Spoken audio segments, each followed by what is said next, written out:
So when a new patient calls in, this is how you would create a new patient profile. So you go ahead and click on this icon here. For this, you would enter their most basic information, which would just be their name, their first and last name, and their phone number. And you would also enter that email address if provided on that visit. After this, you want to make sure you go here to System Settings. You'd make sure that patient is set as a lead. Lead usually means it's their first time in our office. And then hereby referred by, you would put how they found us. So there's 3 ways. The first way is if they were referred through a patient, you would look up that patient here. The second way would be through Facebook.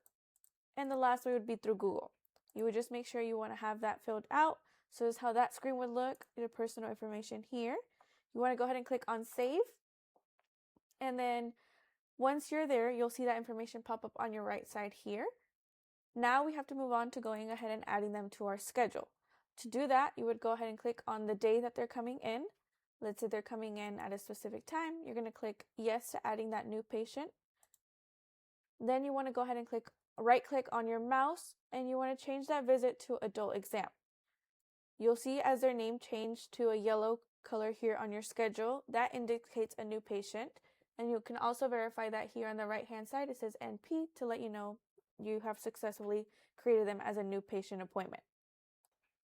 Once that patient has came into their initial visit, you'll go ahead and hand them their intake form. They'll fill that out. Once they have brought that back to you, you're able to complete the rest of their personal information. So you would go back here to that edit icon and you would go ahead and enter their address. You want to make sure that you capitalize the first letter in their first and last name and enter their address correctly as well. You would also add in their email when provided, their gender, male or female, marital status, you want to make sure they put if they're single, married, or divorced, their birth date, their spouse, you want to put the name of their spouse, their children's names, because this information will be important or you will be able to utilize it later on during their care. Occupation, you want to enter that as well, just meaning what they work, what they do, their employer's name, and the reason why they came into the visit. So what condition or what health condition they came in with. Once you have added that in, you would go ahead and click on Save here, and you will see on this screen how everything has gotten filled out. So after their examination, the doctor will bring them out, and it is now time to go ahead and schedule that patient for their doctor's report. So to do that, there's 2 different ways you can schedule that in. So if they've come on that specific day, we have a doctor's report, which is either on Mondays at 6:15 or Wednesdays at 10 a.m. You would be able to simply just scroll down on your schedule, add it in at the time of the doctor's report. You click Add New Appointment. Then you can right click on your mouse and change this visit to a doctor's report. The second way you could add this appointment in is you're going to click here on this right hand side, click Appointment. You would select the day and the time of the doctor's report. And you would also change their appointment type to doctor's report here on this top screen. And you would save that. Then here you would be able to see that you have successfully scheduled that doctor's report appointment on this right hand side under their schedule. Your last step after that patient has scheduled their doctor's report is to go ahead and take payment for that visit. So normally there are 3 different ways, as I mentioned, that the patient could get referred into our office. It's either a patient referral, Facebook, or Google. The cost for a new patient referral through a patient and Facebook is $49, or if they found us on Google, that would be $97. The way you would input that here is you would go to Transactions.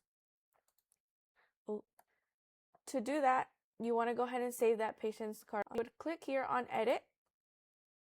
You would go under Financial Data, and you would click Credit Card. After this, you click that Add button, and you should see this screen pop up.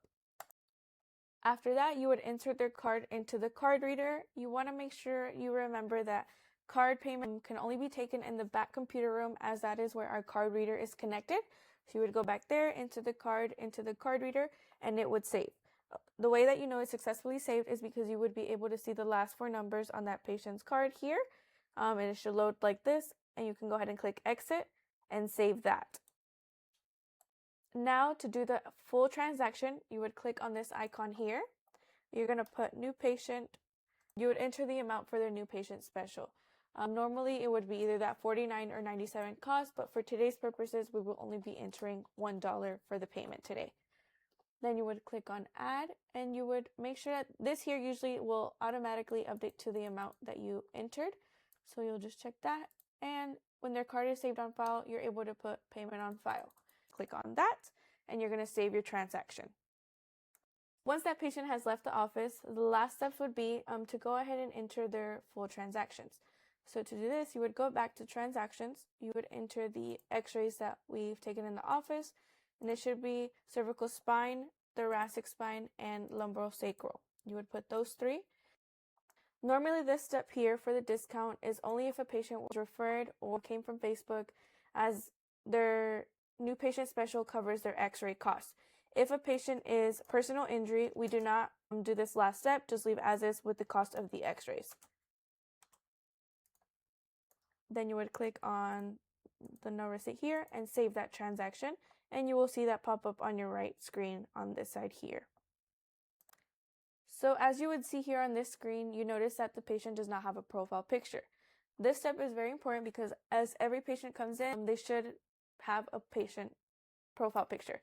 To do this, when they come in, you'll go ahead and take their ID, take a picture of that with your iPad, and then if a patient does not have an ID, you want to make sure you get that picture anyways.